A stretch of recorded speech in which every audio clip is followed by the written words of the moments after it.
पैसे कमाने के चक्कर में शादीशुदा महिला ने अपने बॉस के साथ बनाया संबंध। आज के इस दौर में हर कोई पैसा कमाना चाहता है, लेकिन मेहनत कोई भी नहीं करना चाहता। शादीशुदा महिला ने पैसे और रुतबा कमाने के लिए अपने बॉस के साथ संबंध बनाए।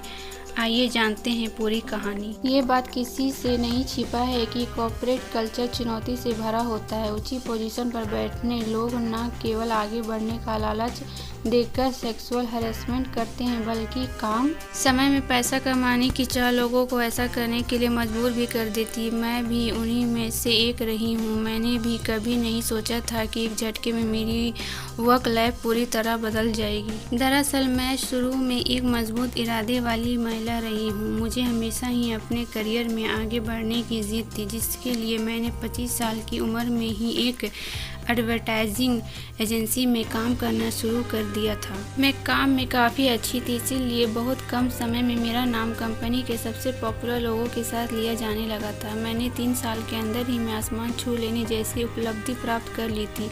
हालांकि मैं आपसे छिपाना नहीं चाहती, एक तरफ जहां मेरी प्रोफेशनल लाइफ सेट हो रही थी, तो वहीं मेरी पर्सनल लाइफ में भूचाल मचा हुआ था। ऐसा इसलिए क्योंकि कोई भी व्यक्ति 1 घंटे से ज़्यादा मेरे साथ समय नहीं बिताना चाहता था। इसमें कुछ गलती मेरी भी है। दरअसल मेरा रवैया बहुत ज़्यादा अजीब था। यही एक वजह भी है कि मैंने ऐसे रिलेशनशिप पर फोकस किया जहां मेरी ज़रूरत अच्छे से पूरी हो सके। मेरी कड़ी मेहनत की बदौलत मैंने 4 साल में उस कंपनी में अच्छी खासी पोजीशन हासिल कर ली थी। एक तरफ जहां मैं हर दिन अपने करियर में आगे बढ़ रही थी, तो वहीं कुछ लोग मुझे देखकर बुरी तरह से जल रहे थे। इस दौरान मेरे बारे में न केवल तरह तरह की बातें उड़ने लगी थी, बल्कि बहुत लोग अनुमान भी लगाने लगे कि कंपनी की सीईओ के साथ मेरा अफेयर चल रहा है, जिसकी वजह से मैं आगे बढ़ रही हूँ। यही नहीं, मैंने लोगों को चुगली करते हुए भी सुना था कि मैं इतनी टैलेंटेड भी नहीं कि मुझे यहाँ जगह हासिल हो।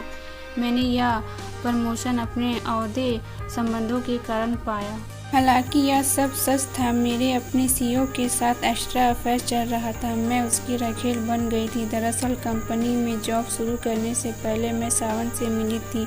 हम दोनों की मुलाकात एक बार में हुई थी। हम एक दूसरे के साथ वन नाइट स्टेट करना चाहते थे, लेकिन इसके बाद हमने हर रात एक दूसरे के साथ बिताई। मैं उसके साथ किसी रिश्ते में नहीं बनना चाहती थी, लेकिन उसके साथ हुक्म करना मुझे अच्छा लगता था। जब हमारी मुलाकातें बढ़ने लगी तो मुझे पता चला कि वो पहले से शादीशुदा है। हालांकि मेरी नैतिकता ने मुझे उससे दोबारा मिलने से रोक लिया, लेकिन उसकी मज़ेदार बातों ने मुझे जल्द ही उसकी तरफ लुभा लिया। हालांकि मैं भी उसे ऐसे करने से मना नहीं कर सकती थी। उसे छिपाना नहीं चाहती। मेरे सालों से उसके साथ अफेयर चल रहा है। मैं उसके बारे में बहुत ज़्यादा नहीं जानती हूँ, बस इतना जानती हूँ कि वो बहुत अमीर है। वो एक अच्छे परिवार से ताल्लुक़ रखते हैं। मुझे हमारे रिश्ते में एक बात बहुत अच्छी लगी, वो यह है कि हम दोनों ने एक दूसरे की लाइफ को सीक्रेट रखा है। हालांकि जब मुझे पता चला कि वो कंपनी का सीईओ है, तो मैं ये देखकर चौंक गई थी। मैं हिचकिचाने लगी थी, लेकिन होटलों में मीटिंग और बिजनेस ट्रिप के दौरान मैं उससे मिलती रही। वो मुझे हर मौके पर स्पेशल फील करवाता। मैं उससे प्यार नहीं करती, लेकिन आज मैं जो लाइफ जी रही हूँ उससे बहुत संतुष्ट हूँ। मैं अपने बॉस को संतुष्ट करने में सफल होंगी। मैंने ऐसे कभी नहीं सोचा था, लेकिन ऐसे करने से मुझे हर तरह से फ़ायदा हो रहा था। मुझे इसमें किसी भी तरह की कोई परेशानी नहीं लगती। अगर वो अपनी पत्नी से छिपकर यह सब करने का एक सुरक्षित तरीका निकल सकता है, तो मैं भी ऑफिस में किसी को बिना बताए उसकी रखेल बने रहने का एक तरीका ढूंढ सकती हूँ। मैं आज जो कुछ भी हूँ वो केवल उसकी बदौलत हूँ। वीडियो पसंद आया तो लाइक और सब्सक्राइब करें।